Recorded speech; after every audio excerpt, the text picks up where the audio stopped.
The funeral for Gerard Burns was exactly what you'd expect, a masterclass in performative grief. I sat in the back pew, a ghost among the living, watching my older brother Anton, 37, and my sister Brianna, 35, soak up the condolences like they were sunshine.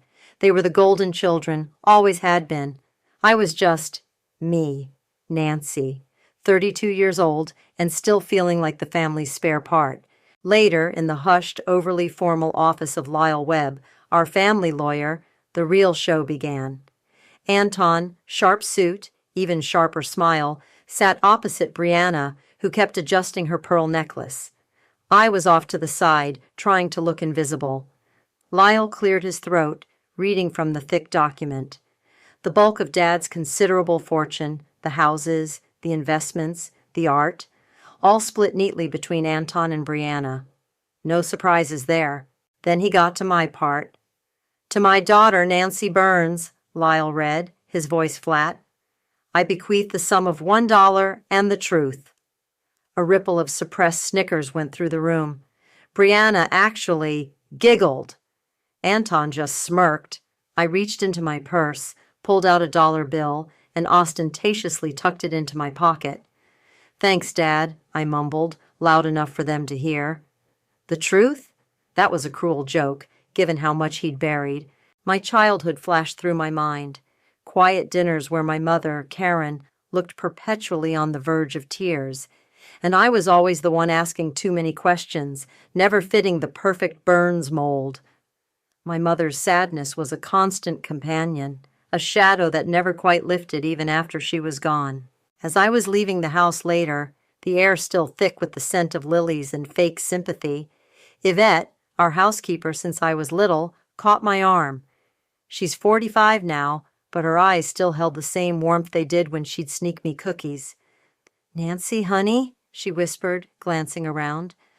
"Your mother, she kept a small box, in her dresser, behind the false back of the bottom drawer. Your father never knew." My mother's dresser. It was still in the guest room, untouched. My heart hammered. I went straight there, my fingers tracing the familiar wood. Behind the drawer, just as Yvette said, was a small, hidden compartment. Inside, a single, aged envelope. My father's unmistakable, sprawling handwriting addressed it to me. I pulled it out, my breath catching. The truth? Was it really in here? My hands trembled as I carefully, slowly, broke the seal. The envelope felt heavy in my hands, not with paper, but with the weight of years of silence. Inside, neatly folded, were 3 things. First, a faded, official-looking document, a paternity test. My eyes scanned the names, the percentages. Gerard Burns was not my biological father. My stomach dropped. The second was a handwritten letter dated years ago, signed by Gerard. It was a confession detailing a horrific accident from their youth, a hit and run, a young life lost. Anton was driving. Gerard, in his infinite wisdom and need to protect his golden boy, had covered it up, manipulating evidence, paying off witnesses. The third item was a stack of grainy old photographs. Anton, much younger, looking terrified, standing next to a dented car, and then another of a small makeshift memorial by the roadside. It wasn't just that I was the forgotten daughter. I was the hidden one. My father hadn't cut me out of the will out of spite, not entirely. He'd given me the truth, a weapon, knowing I was the only one who might use it. He'd shielded me, not to protect me, but to protect his precious Anton and the family's pristine image. The realization hit me like a physical blow. My entire life, my outsider status, my mother's quiet despair, it all made a horrifying, sickening sense. Later that day, Brianna called, her voice tight with a forced cheerfulness. "Nancy, darling, are you quite all right? That will reading was awkward. But you know Dad, always with his little jokes." "Oh, I know, Dad," I said, my voice flat. "Better than you think." There was a pause. "What's that supposed to mean?" she snapped, a hint of genuine panic in her tone. "Did Yvette say something? She's always been a busybody." Yvette said nothing I didn't already know, I lied, letting the implication hang. Brianna knew something. Her fear was palpable. My hands clenched around the documents. They had erased me, belittled me, treated me like a stain on their perfect portrait. Now, I had the power to shatter that portrait into a million pieces. Revenge wasn't just a thought. It was a burning, undeniable need. That evening, I drove to Anton's sprawling house.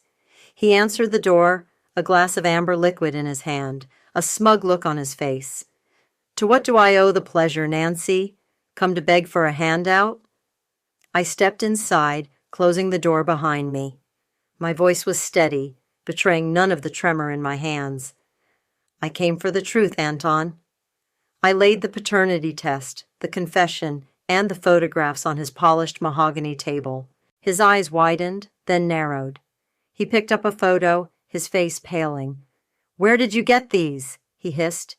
"Dad left them for me, a parting gift." He stared at me, then burst out laughing, a harsh, derisive sound. "And what are you going to do with them, Nancy? Go public? Ruin the family name? Ruin your name? No one will believe you. You're just the crazy, bitter sister. You'll never risk it." He leaned in, his voice dropping to a menacing whisper. "You have no idea what I'm capable of." Anton's mocking laugh echoed in my ears long after I slammed his front door shut. "You'll never risk it." He was wrong. I had nothing left to lose. The dollar bill in my pocket felt less like a joke and more like a dare. My first step was to dig into Anton's life. He wasn't just a high-powered attorney, he was a shark. I spent days online, cross-referencing public records, news articles, and even some old family financial statements I'd managed to squirrel away over the years. It didn't take long to find a pattern. Anton had been making significant, untraceable payments to a specific local judge, Judge Davies, around the same time Davies's career started skyrocketing. It wasn't a coincidence. Anton was using family money, Dad's money, to buy influence, to blackmail his way to the top.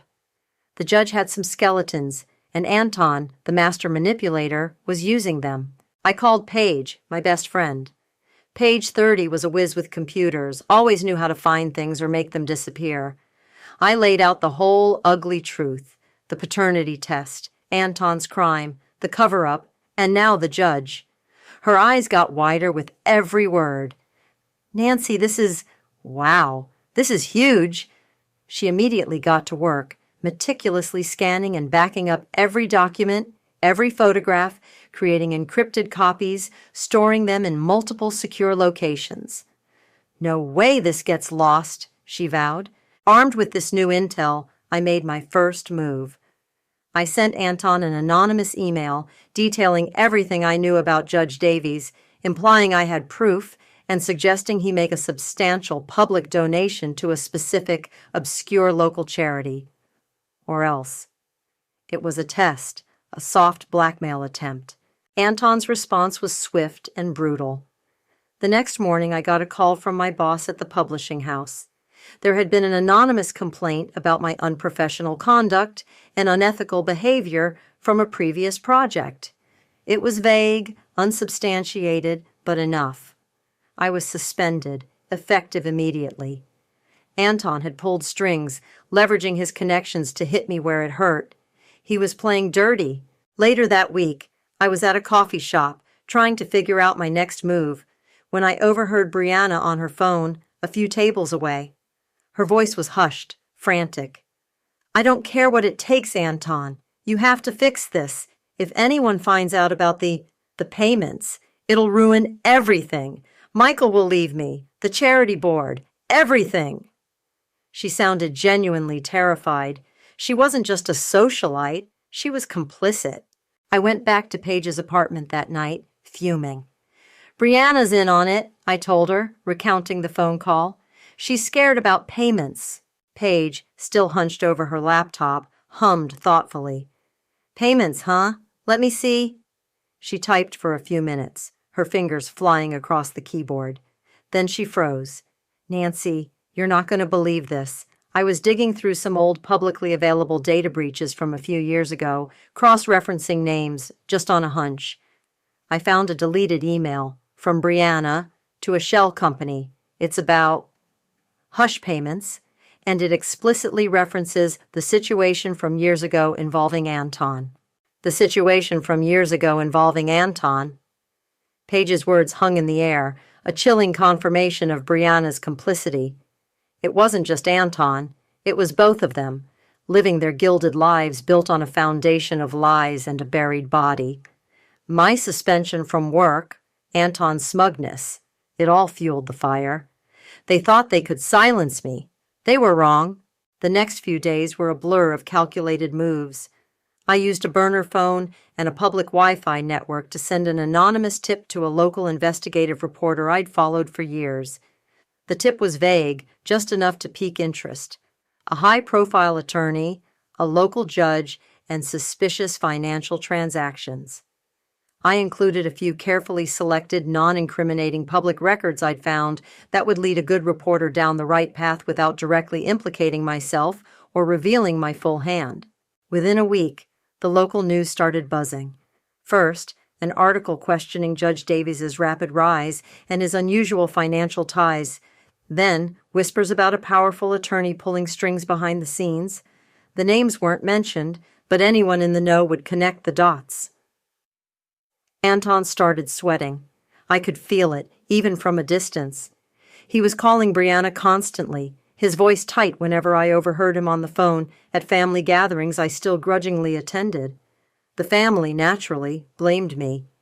Brianna shot me venomous glares, and Anton's eyes followed me like a predator. "Nancy, what are you doing?" Michael Wong, Brianna's husband, caught me alone after a tense family dinner. He's 38, usually so composed, but there was a flicker of genuine concern in his eyes.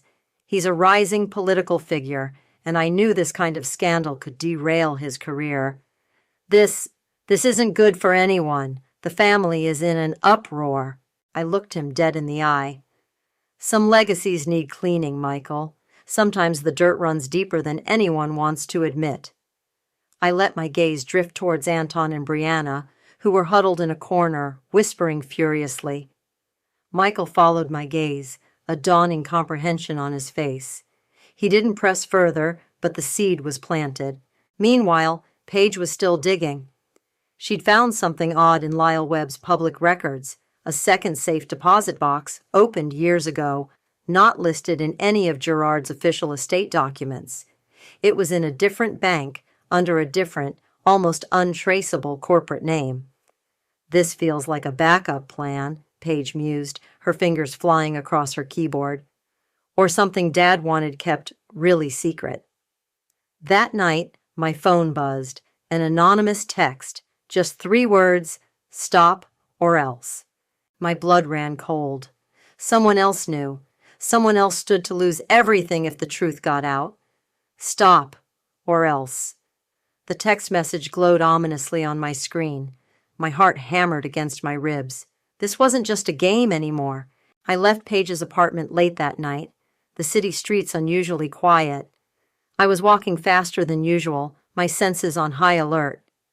Just as I turned the corner onto my street, a shadow detached itself from the alleyway.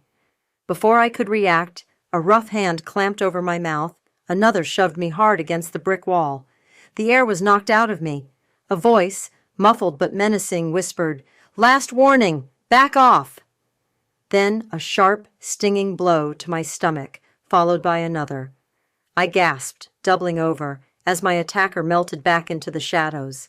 I crumpled to the pavement, winded and shaken, but fueled by a fresh surge of rage. They wanted me to stop?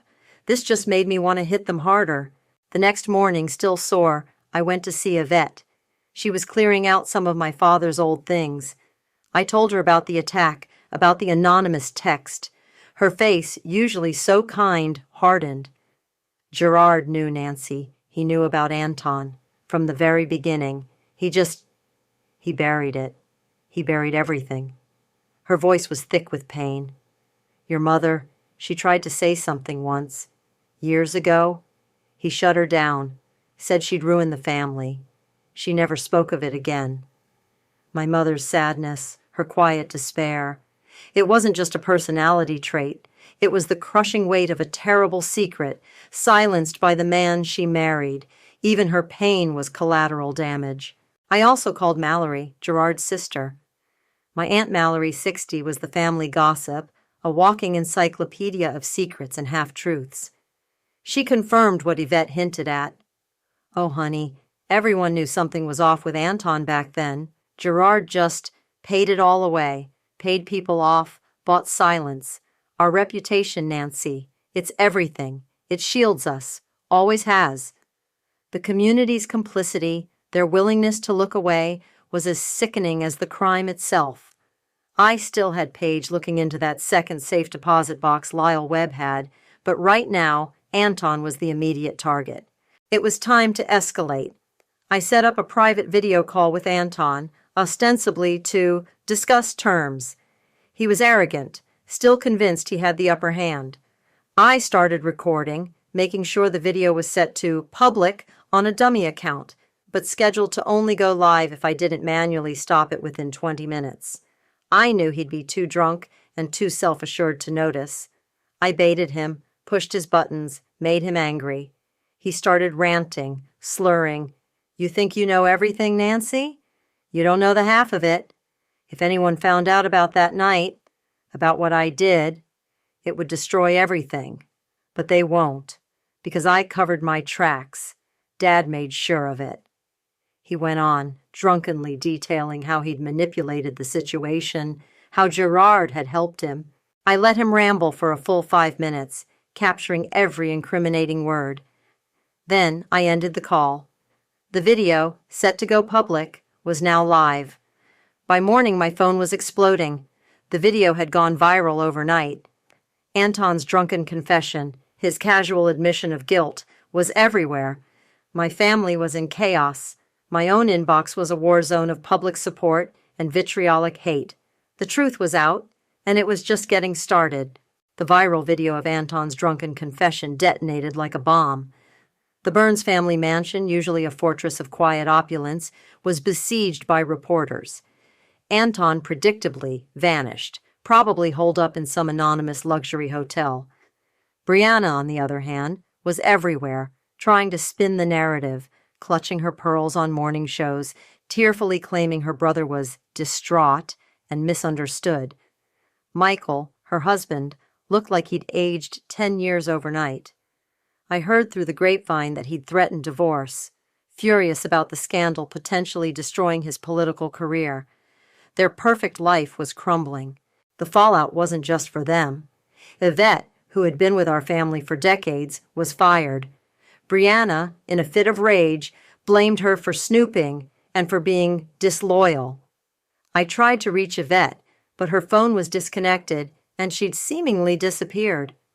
Then a few days later, Paige called me, her voice shaking. Her apartment had been vandalized, nothing stolen, just a message. Paint splattered everywhere, a broken window, and a single dead bird left on her pillow. It was a clear warning. My own life became a nightmare. My suspension from the publishing house turned into a termination. Job offers I'd been considering dried up overnight. Old friends, people I'd known since college, suddenly stopped returning my calls. Some even posted vague, judgmental comments on social media about destroying families and airing dirty laundry. The public support I'd initially received was now a mixed bag of praise and vitriol. The intoxicating thrill of revenge was now laced with a bitter loneliness. I still hadn't heard anything about Lyle Webb's second safe deposit box, but with Yvette gone and Paige herself attacked, my focus had shifted entirely to the immediate threats. But the attack on Paige and Yvette's disappearance only hardened my resolve. I knew there was more. I went back to the original documents Dad left me, studying them again, looking for anything I might have missed. I cross-referenced dates, names, even the type of paper used, the paternity test, the confession, the photos. And then I noticed something in the confession letter. A subtle shift in Gerard's handwriting, a slight tremor around the part where he mentioned my mother. It was almost imperceptible, but it sparked a chilling thought.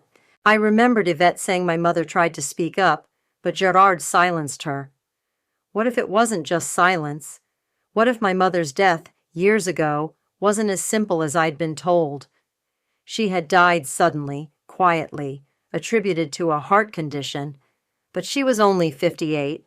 It had always felt too convenient. I started digging into her medical records, old police reports, anything I could find. It was like pulling at a loose thread on a sweater. The more I pulled, the more the fabric unraveled.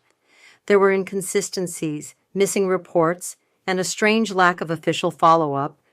And then, a small, almost hidden detail in one of the old financial ledgers Paige had found, a large, untraceable payment made by Gerard to a private medical consultant just weeks before my mother's death. Brianna's name was on the ledger, too, as having authorized the transfer. My phone buzzed. An unsigned letter, an image of it, sent to me. The words chilled me to the bone. If you don't stop now, you'll join your mother. If you don't stop now, you'll join your mother. The anonymous threat, coupled with the chilling inconsistencies in my mother's death, solidified everything. This wasn't just about Anton anymore. This was about my father, about Brianna, about the lengths they would go to protect their perfect facade. They had silenced my mother, and they were trying to silence me. I called Paige. "It's time," I told her, my voice steady, despite the tremor in my hands. "All of it. We're going to the press. No more anonymous tips. No more games." She didn't hesitate. "I'm with you. What do you need?" My next call was to Aunt Mallory. She was shocked when I told her about the anonymous threat and my suspicions about my mother's death. But the old gossip in her, the part that had always known more than she let on, stirred. "Oh, Nancy, honey, I always wondered about that. Gerard was a controlling man, and Brianna, she always did what her father told her." She agreed to come with us, to lend a semblance of family credibility to my claims, and perhaps to finally unburden herself of the secret she'd carried. We met the reporter I'd tipped off earlier, a tenacious woman named Sarah Chen, at a neutral location. I laid out everything. The paternity test, Gerard's confession about Anton's hit and run, the old photographs, the deleted emails from Brianna about hush payments, the financial ledgers hinting at my mother's suspicious death, and even the anonymous threats and the attack on me. Paige had organized all the digital evidence meticulously, making it easy to follow. Mallory added her own anecdotes, filling in the gaps about Gerard's domineering nature and the family's obsession with image. The story broke like a tsunami. The full ugly truth of the Burns family was splashed across every major news outlet. Anton's decades-old crime, the extensive family cover-up, the hush payments, the blackmail of Judge Davies, and the deeply disturbing hints at Gerard's spousal abuse and possible involvement in my mother's death with Brianna's complicity. The public was outraged. The final confrontation happened at the family mansion, now swarming with news vans. Anton, looking disheveled and terrified, emerged from hiding. Brianna, her face streaked with tears, was screaming into her phone. "They saw me!" Anton lunged, but security guards, already present due to the media circus, held him back. "You ruined everything, Valange!" he roared, his face contorted. Brianna pointed a trembling finger at him. "It was what his fault. He did it. I just did what Dad told me." I just stood there watching them, their perfect world shattered. They were blaming each other, tearing each other apart. My job was done. I turned and walked away, leaving them to reap the fallout. Anton was arrested that afternoon. Brianna, publicly disgraced and abandoned by Michael, fled the city days later. As the court date for Anton's arraignment loomed, I found myself at my mother's grave. The headstone was simple, elegant, just like her. Karen Clark Burns, 1945-2003. I knelt, tracing the letters. "It ends with me, Mom," I whispered. "No more secrets, no more silence." The Burns family was no more. Not the one the world knew, anyway. Anton, stripped of his law license, was awaiting trial. facing charges that included obstruction of justice and accessory to manslaughter. His high-powered attorney couldn't make the decades-old evidence disappear this time. Brianna, after Michael filed for divorce and her socialite world crumbled, sold off her remaining assets and vanished, rumored to be living a quiet life in some obscure European town. The fortune was gone, tied up in legal battles, restitution, and the inevitable public shaming that cost them every last shred of their reputation. I had won. I had gotten my revenge, my justice. The truth was out, raw and ugly, for everyone to see. But the victory felt cold. The initial rush of power, the intoxicating thrill of seeing them fall, had faded, replaced by a profound sense of emptiness. My phone still buzzed with messages, some praising me as a hero, others condemning me as a bitter, vengeful sister. The public was fickle, and their judgment, both good and bad, felt hollow. My job in publishing was gone, and the industry felt too small, too gossipy. Paige, ever the practical one, helped me find a new opportunity in a different city, a smaller company, far from the Burns name. It was a fresh start, a chance to rebuild, but the loneliness was a constant companion. My family was destroyed, but I was also adrift, untethered from the only roots I'd ever known, however twisted they were. A few weeks after I moved, a small package arrived. It was from Yvette. Inside was a hand-knitted scarf and a short, heartfelt letter. She was safe, living with a cousin, and thanked me for shining a light where there was only darkness. She wished me peace and happiness. Her words were a small, warm ember in the chill. I thought about my mother, about the life she'd led, silenced and controlled. I had broken the cycle. I had ensured that their secrets would never again fester in the dark, but the cost was immense.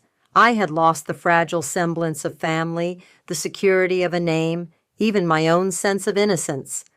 The truth hadn't just set me free, it had also stripped me bare. I stood in front of the mirror in my new, unfamiliar apartment, looking at my reflection. My eyes, once burning with a singular purpose, now held a weary wisdom.